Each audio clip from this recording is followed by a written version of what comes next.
Fala galera, tudo bom? Sou Leandro Moura e vou falar com vocês hoje sobre a reforma tributária. Eu vou comentar aqui sobre um texto no blog do escritório que foi postado hoje, que está tratando aí sobre algumas mudanças aí em relação a essa reforma tributária, certo? Então vou dar uma comentada, vou deixar o link aqui na descrição do vídeo em relação a essa reforma tributária e vou tentar entrar aqui em alguns detalhes com vocês. Então, primeiramente, né, no dia 15 de dezembro, essa PEC 45, que ela já vinha sendo discutida há um bom tempo, na verdade, ela incorporou textos de outras propostas também de emendas constitucionais que visavam também essa reforma tributária. Então, como as outras propostas também não avançaram, esses textos eles foram incluídos dentro da PEC 45 e essa votação voltou à tona e chegamos no resultado do dia 15 de dezembro, que foi justamente essa aprovação. No dia 21 de dezembro foi a emenda constitucional 132, né? Ela foi publicada no Diário Oficial da União e aí trouxe aí o nosso esboço para o que vem por aí, na verdade. Então, a reforma tributária proposta, ela não vem aqui para aumentar tributos, diminuir tributos. Em nenhum momento a proposta ela fala sobre isso. Ela fala sobre a simplificação do regime tributário brasileiro, né? Então, hoje em dia, a maior forma de arrecadação do governo brasileiro é o tributo sobre o consumo. E os tributos sobre o consumo hoje em dia, os existentes são 5, que é o IPI, o ICMS, o ISS, a contribuição COFINS, né, e a PIS, certo? Então, hoje em dia, essas contribuições elas acabam gerando uma série de obrigações acessórias por trás dessas contribuições, tanto para a questão de apuração quanto para a questão de fiscalização do governo. Então, acaba não sendo tão simples e acaba gerando uma grande complexidade. Por quê? Porque tem uma série de atividades econômicas que existem uma apuração de uma forma, para outros existe uma isenção, para outros uma alíquota reduzida. Então, fora os incentivos fiscais que acabam tendo dentro dos municípios e estados, visando trazer grandes empresas para essas localidades. Então, os governos e estados, os governos e prefeituras, né, os estados e municípios, eles acabam trazendo aí uma série de incentivos fiscais tentando buscar um desenvolvimento regional, proporcionando aí reduções de alíquotas desses tributos para essas grandes empresas. E hoje em dia, a gente vai ver um pouco mais na frente aqui que isso aí não vai ser mais possível com essa proposta da reforma tributária. Então, para simplificar esse regime, que é o intuito da reforma tributária, o que é que vai ocorrer? Vai ocorrer a exclusão desses tributos que eu falei, certo? Esses 5 tributos sobre o consumo, eles vão deixar de existir. E vai ter a criação do IVA, que é o Imposto de Valor Agregado.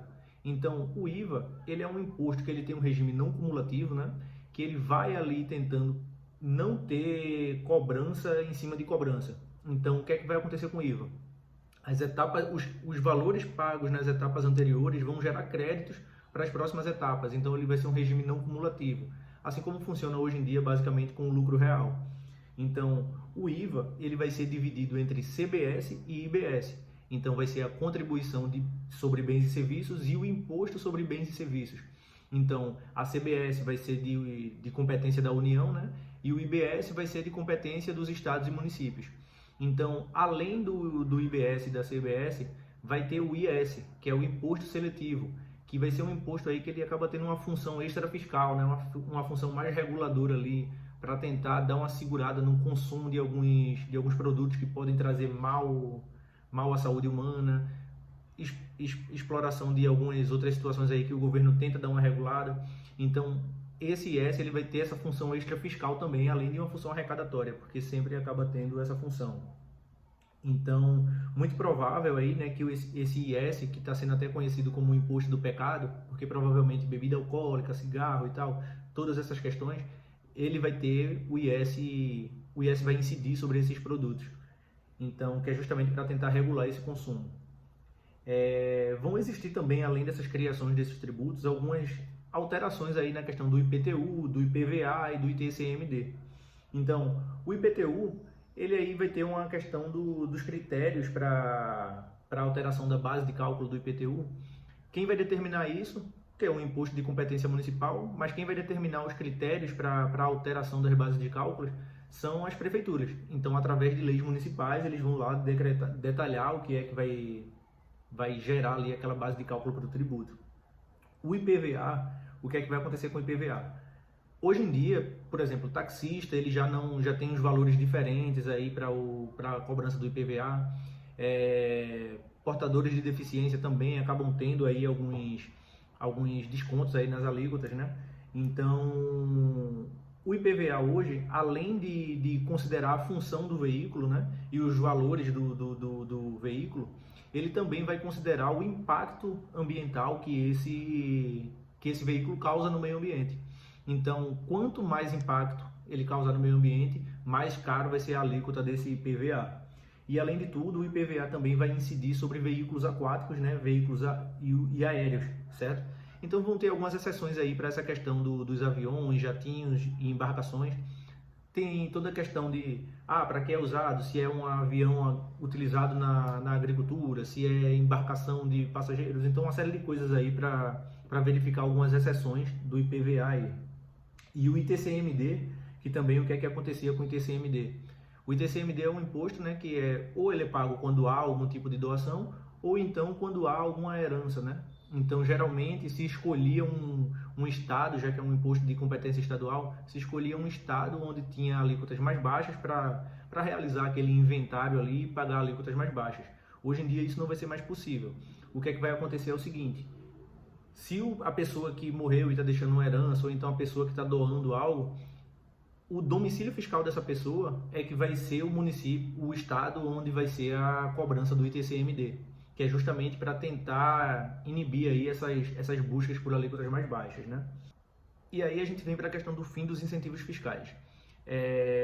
Os estados, né, como eu já falei anteriormente, os estados eles acabam oferecendo aí alguns incentivos para grandes empresas em busca de um desenvolvimento regional ali, e esses incentivos eles estão vinculados a uma redução aí nas alíquotas do ICMS. Então, o que é que acontece? Os estados eles concedem eles têm o poder, né, de conceder esses benefícios, e a lei complementar 160 de 2017 é que dá esse poder aí aos estados para fazer conceder esses benefícios, esses incentivos.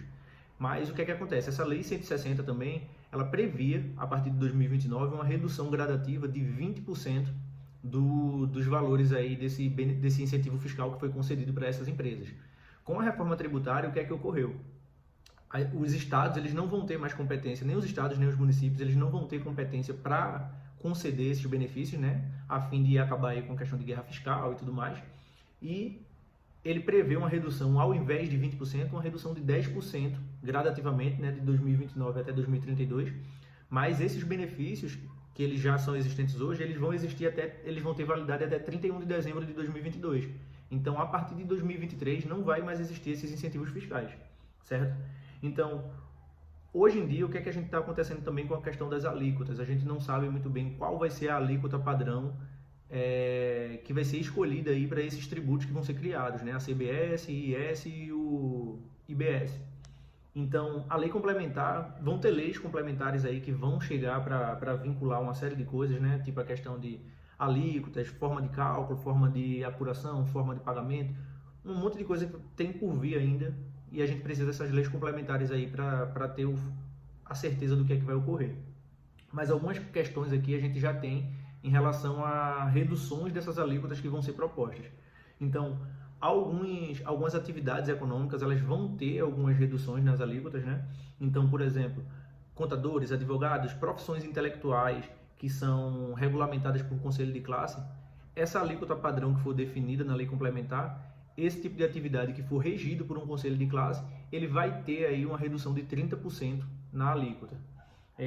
Vai haver também a possibilidade de redução de 60% na alíquota para educação, saúde, medicamentos, produtos de cuidados básicos com a saúde menstrual, transporte coletivo de passageiros, rodoviários, metroviários de caráter urbano, produtos destinados à alimentação humana, né? E já eu trago até uma observação com essa questão de produtos destinados à atividade humana, mas fiquem com essa alíquota reduzida de 60% por enquanto. E também vai ter uma questão de redução de 100%, que vai ser na questão dos automóveis para PCDs, produtos hortícolas, frutas e ovos, educação superior para instituições que estão recebendo ali pelo ProUni. Então, vão ter várias situações aí onde vai ter a redução de 100% da alíquota, certo? A questão que eu falei mais acima aí da alimentação humana, o que é que vai acontecer? Ainda vai existir também a questão da cesta básica nacional, onde esses produtos que a lei complementar também vai definir quais são, certo? Os produtos básicos ali para a alimentação humana. Então, quando tiver essa definição dos produtos, esses produtos eles vão ter alíquota zero, certo? Então, os outros produtos que não estiverem aí listados como produtos participantes da cesta básica nacional, vai ter redução de 60%. Os que tiverem na cesta básica nacional, não vai ter alíquota, vai ter alíquota zero, certo? Então, uma coisa muito importante aqui agora é para falar dos aspectos que não foram abrangidos por essa reforma tributária, mas que podem vir a acontecer mais na frente e, inclusive, já tem propostas para que isso ocorra, que é a questão da distribuição de lucros, por exemplo.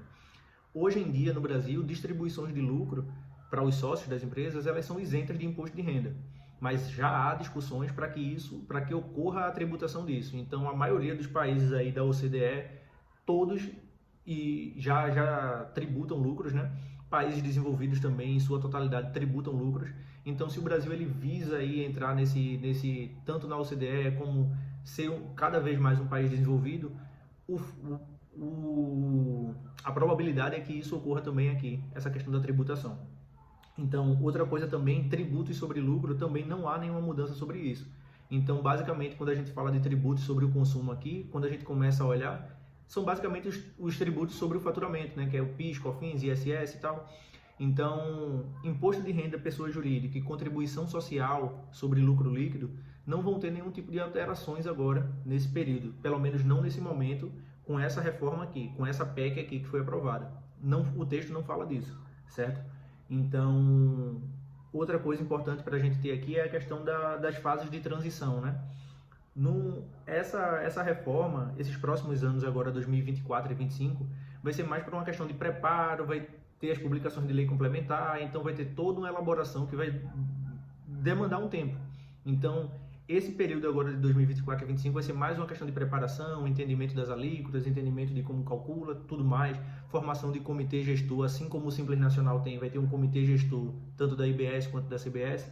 Então, tem muita coisa por vir aí nesses 2 anos. E a partir de 2026 é que começa a ter o início dessa reforma tributária, né? Dessa implementação aí, a transição. Então, em 2026 vai começar a ter uma cobrança ali básica, só para tipo caráter educativo e tal, em relação a IBS e CBS, né?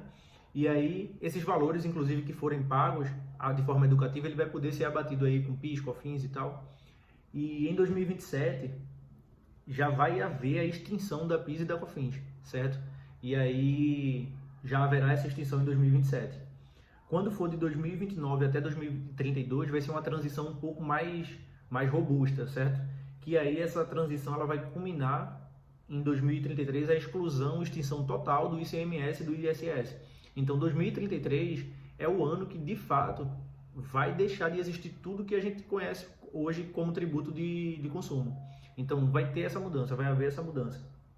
Então vão ter muitos outros vídeos aqui que eu vou tentar trazer para vocês, tentando esclarecer um a um de forma mais abrangente, né, desses tributos, de como é que vai ter por aí, como é que vai ser por aí. Então você que é empresário e está com dúvida de como vai ocorrer aí essa reforma tributária, qual é o impacto que isso vai ter aí na sua empresa, no seu negócio, então segue a gente aqui, já começa a acompanhar nosso YouTube aqui, vou tentar alimentar bastante o canal.